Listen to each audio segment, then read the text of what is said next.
വിശുംസിയായിരിക്കട്ടെ. ഞാൻ റോബിൻസൺ അച്ഛനാണ്. ഗാനയിൽ നിന്നാണ് സംസാരിക്കുന്നത്.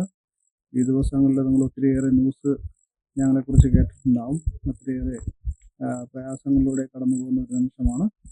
അത് നിങ്ങളുമായിട്ടൊന്ന് പങ്കുവയ്ക്കുവാനും ഒരു ചെറിയൊരു ക്ലാരിഫിക്കേഷൻ നിങ്ങൾക്ക് തരുവാനായിട്ടും ഞാൻ ആഗ്രഹിക്കുകയാണ്. നമുക്കറിയാം, മിഷനറി പ്രവർത്തനം എന്ന് പറയുന്നത് ഒത്തിരിയേറെ പരിത്യാഗത്തിൻ്റെയും പീഡകളുടെയും നടുവിലൂടെ ഒന്ന് കടന്നു പോകണം എന്ന വചനം തന്നെ സാക്ഷ്യപ്പെടുത്തുന്നുണ്ട്. മത്തായി സുവിശേഷം 5-ാം അധ്യായത്തിൽ നമ്മൾ കാണുന്നത് ഈശോ പ്രത്യേകിച്ച് മലയിലെ പ്രസംഗത്തിലൂടെ നമ്മളെ പഠിപ്പിക്കുന്ന കാര്യമുണ്ട്. 5-ാം അധ്യായം 8, 9, 10 വാക്യങ്ങളിലൂടെയൊക്കെ നമ്മൾ കടന്നു പോകുമ്പോൾ ഈശോ വളരെ വ്യക്തമായിട്ട് പറയുന്നുണ്ട്, നീതിക്ക് വേണ്ടി പീഡകൾ സഹിക്കുന്നവർ ഭാഗ്യവാന്മാർ, എന്തെന്നാൽ സ്വർഗ്ഗരാജ്യം അവരുടേതാകുന്നു. എന്നെ പ്രതി മറ്റുള്ളവർ നിന്നെ തെറ്റിദ്ധരിക്കുമ്പോഴും വ്യാജമായി പ്രഹരിക്കുമ്പോഴും നീ സന്തോഷിക്കുക, സ്വർഗ്ഗരാജ്യം നിനക്കുള്ളതാണ്. ഒപ്പം തന്നെ മത്തായിയുടെ സുവിശേഷം 5-ാം അധ്യായത്തിൽ തന്നെ 44-ാം വാക്യം പറയുന്നു, ശത്രുക്കളെ സ്നേഹിക്കുക, നിങ്ങളെ ദ്രോഹിക്കുന്നവർക്ക് വേണ്ടി പ്രാർത്ഥിക്കുക. ഈ വചനം വളരെ വ്യക്തമായിട്ട് മിഷണറിമാർക്കുള്ള വചനമാണെന്നാണ് ഞാൻ കരുതുന്നത്. പ്രത്യേകിച്ച് ക്രിസ്ത്യാനികളായ നമുക്ക് എല്ലാവർക്കും കൂടെയുള്ള ഒരു വചനമാണ്.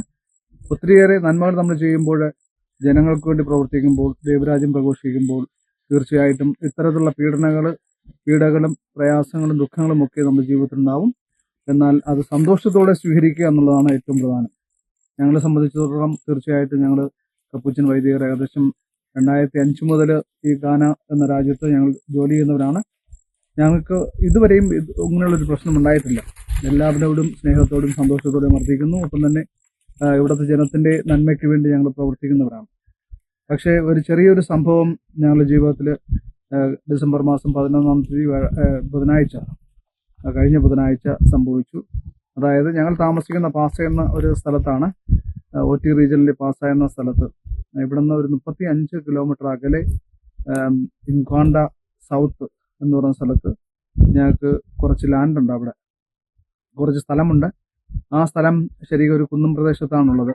അവിടെ നമ്മുടെ ഒരു ഫോർമേഷൻ ഹൗസ്, അതായത് ഭാവിയിലെ വൈദികരെ വാർത്തെടുക്കുവാനായിട്ടുള്ള ഒരു കേന്ദ്രമായിട്ട്, ഒരു ആശ്രമമായിട്ട് ഞങ്ങൾക്ക് അതിനെ രൂപപ്പെടുത്തിയെടുക്കണം. അതിനുവേണ്ടി ഒരു ബിൽഡിംഗ് കിട്ടുന്നതിന് വേണ്ടി ഞങ്ങൾ ആഗ്രഹിച്ചു. ചെറിയൊരു പ്രോജക്റ്റ് വന്നപ്പോൾ അതിനുവേണ്ടിയാണ് ഞങ്ങൾ പരിശ്രമിച്ചത്. അപ്പോൾ കുന്നായതുകൊണ്ട് തീർച്ചയായിട്ടും ഈ പ്രദേശത്തിന് ഒരു ലെവൽ ചെയ്യണം, ഒരു നിരത്തണം ഗ്രൗണ്ട്. അതിനുവേണ്ടി JCB അല്ലെങ്കിൽ ബുൾഡോസർ നമുക്ക് ആവശ്യമാണ്. ഈ ബുൾഡോസറിന് വേണ്ടി ഞാൻ പല സ്ഥലങ്ങളിലും അന്വേഷിച്ചു. ഒരു 3-4 മാസമായിട്ട് അന്വേഷണങ്ങളൊക്കെയാണ്. ഇവിടെ ഇലക്ഷൻ്റെ സമയമായതുകൊണ്ട് നമുക്കത് ലഭ്യമായില്ല. അങ്ങനെ അവസാനം ഈ ഇൻക്വാണ്ട എന്ന സ്ഥലത്ത് ഞാൻ പോവുകയും അവിടുത്തെ ഡിസ്ട്രിക്ട് അസംബ്ലിയുമായിട്ട് ബന്ധപ്പെടുകയും അവിടെ അവർക്ക് ഒരു ബുൾഡോസർ ഉണ്ട്. അപ്പോൾ അതിന് ബന്ധപ്പെട്ട ആൾക്കാരുമായിട്ട് നമ്മൾ സംസാരിച്ചു. എഞ്ചിനീയറും ടൗൺ പ്ലാനർ എന്നിവരൊക്കെയായിട്ട് സംസാരിച്ചപ്പോൾ അവർ പറഞ്ഞു അവർ മറ്റുള്ളവരുമായിട്ട് സംസാരിച്ചിട്ട് പറയാമെന്ന് പറഞ്ഞു. അങ്ങനെ അതായത് ഈ ഇൻസിഡൻറ്റ് നടക്കുന്നതിന് 2 ദിവസം മുമ്പ് വിളിച്ചു പറഞ്ഞു, അത് ശരിയായി, നമുക്ക് ബുധനാഴ്ച നമുക്ക് പോകാം എന്ന് പറഞ്ഞു. അപ്പോൾ ചൊവ്വാഴ്ച അവർ പൈസ എത്രയാണെന്ന് പറഞ്ഞ് നമ്മൾ ഫിക്സ് ചെയ്തു. 9,700 ഗാനാസഡി എന്ന് പറഞ്ഞു. ഞങ്ങൾ സമ്മതിച്ചു.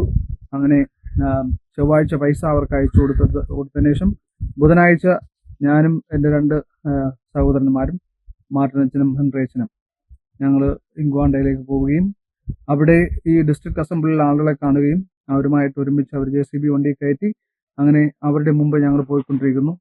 റെസിഡൻറ്റ് ഏരിയ കഴിഞ്ഞിട്ട് അപ്പുറത്ത് പോകുമ്പോൾ ഒരു ഫില്ലിംഗ് സ്റ്റേഷനുണ്ട്. ആ ഫില്ലിംഗ് സ്റ്റേഷനിലേക്ക് പ്രവേശിക്കുകയും പെട്രോൾ അടിക്കുന്ന സമയത്ത് ഞങ്ങളുടെ വണ്ടി അവിടെ സ്റ്റോപ്പ് ചെയ്തിരിക്കുന്നു. ഞങ്ങളുടെ പിന്നാലെ ഒരു 2 കാറും കുറച്ച് മോട്ടോർ ബൈക്കും വന്നു. സാധാരണഗതിയിൽ ഞങ്ങളെ കാണുമ്പോൾ ആൾക്കാരൊന്ന് നമ്മളെ വിഷ് ചെയ്യും, നമ്മളോട് ടിക്കറ്റ് എന്നൊക്കെ പറയും. അപ്പം അതാണെന്ന് വിചാരിച്ച് ഞങ്ങൾ ഡോറ് തുറന്നു.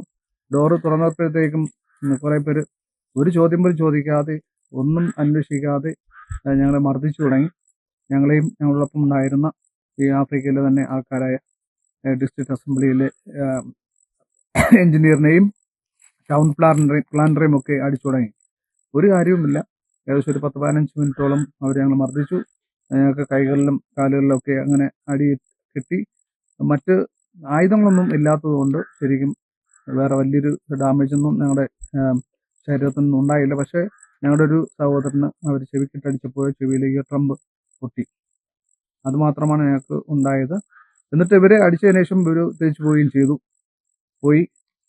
പിന്നീട് ഞങ്ങളുടെ അടുത്ത പള്ളിയിലേക്ക് പോയി. അവിടുത്തെ വൈദികരുമായിട്ട് സംസാരിച്ചുകൊണ്ടിരിക്കുമ്പോഴാണ് പോലീസുകാർ വരികയും ഒന്ന് രണ്ട് പോലീസുകാർ വന്നിട്ട് ഞങ്ങളുടെ സ്റ്റേറ്റ്മെന്റ് എടുത്തുകൊണ്ട് പോവുകയും ചെയ്തു. പക്ഷെ ഇത് പറയാൻ കാരണമെന്ന് പറയുന്നത് നമ്മളുടെ പല വാർത്തകളും മലയാളത്തിൽ വന്ന പല വാർത്തകളിലും കൊടുത്തിരിക്കുന്ന സംഭവം ചിലർ പറഞ്ഞത് ഞങ്ങൾ മോഷ്ടിച്ചു പോയിട്ട് എന്ന് പറഞ്ഞു, മറ്റുള്ളവർ പറഞ്ഞു അവിടെയുള്ള ജനാവലി എല്ലാവരും തന്നെ ഞങ്ങളെ വന്ന് അടിക്കാമെന്നു എന്ന് പറഞ്ഞു, ചിലർ പറഞ്ഞു ഞങ്ങളെ പോലീസ് കസ്റ്റഡിയിലായിരുന്നു എന്നൊക്കെ പറഞ്ഞിട്ടുണ്ട്. അതൊന്നും അല്ല, അന്ന് അങ്ങനെയുള്ള കാര്യങ്ങളൊന്നും സംഭവിച്ചിട്ടില്ല. ഇങ്ങനെ നമ്മൾ അറിയാത്ത കുറച്ച് ഒരു 10-12 പേര് വന്നിട്ടാണ് ഇത് ചെയ്തത്. ഞങ്ങളെ അവർക്കറിയില്ല, അവരെ ഞങ്ങൾക്ക് അറിയില്ല, അവരാണ് വന്ന് ചെയ്തത്. പിന്നെ ഒപ്പം തന്നെ പോലീസുകാർ ഞങ്ങളെ വന്ന് അറസ്റ്റ് ഒന്നും ചെയ്തിട്ടില്ല. പോലീസുകാർ പിന്നെ ഞങ്ങളുടെ അടുത്ത് വന്നിട്ട് സ്റ്റേറ്റ്മെന്റ് മാത്രം വാങ്ങിച്ചിട്ട് പോവുക മാത്രമാണ് ചെയ്തത്. അതാണ് അതിൻ്റെ അകത്ത് നടന്നത്. പലരും പല രീതിയിൽ അതിനെ വളച്ചൊടിക്കുന്നുണ്ട്. പക്ഷേ ഇവിടുത്തെ ജനങ്ങളെല്ലാവരും നല്ല തന്നെയാണെന്നാണ് ഞാൻ പറയുന്നത്. ഇപ്പോഴും ഒത്തിരിയേറെ പേര് നല്ലവരാണ്. നമ്മളെല്ലാവരുടെയും സമൂഹത്തിലുള്ളതുപോലെ സാമൂഹിക രോഗികളായിട്ടുള്ള കുറച്ച് പേരുണ്ടാവും. അവർ ചെയ്ത നിജമായിട്ടുള്ളൊരു പ്രശ്നമാണിത്. അതുകൊണ്ട് നിങ്ങളെല്ലാവരും ഞങ്ങൾക്ക് വേണ്ടി പ്രാർത്ഥിക്കണം. ഒപ്പം തന്നെ ഞങ്ങളുടെ മിഷൻ പ്രവർത്തനം ഇവിടെ കൊണ്ട് അവസാനിക്കില്ല. കാരണം ഞങ്ങൾ വീണ്ടും ശക്തമായിട്ട് തന്നെ മുന്നോട്ട് പോകും. കാരണം ദൈവത്തിന് വേണ്ടി, ദൈവവചനം പ്രഘോഷിക്കുന്നതിന് വേണ്ടിയും ദൈവത്തിന് വേണ്ടിയുമാണ് ഞങ്ങളിവിടെ വന്നിരിക്കുന്നത്. തീർച്ചയായിട്ടും ആ ഊർജം ഉൾക്കൊണ്ടുകൊണ്ട് തന്നെ ശക്തമായിട്ട് മുന്നോട്ട് പോകും. ഇതിൽ നിന്നും പിൻവലിയില്ല.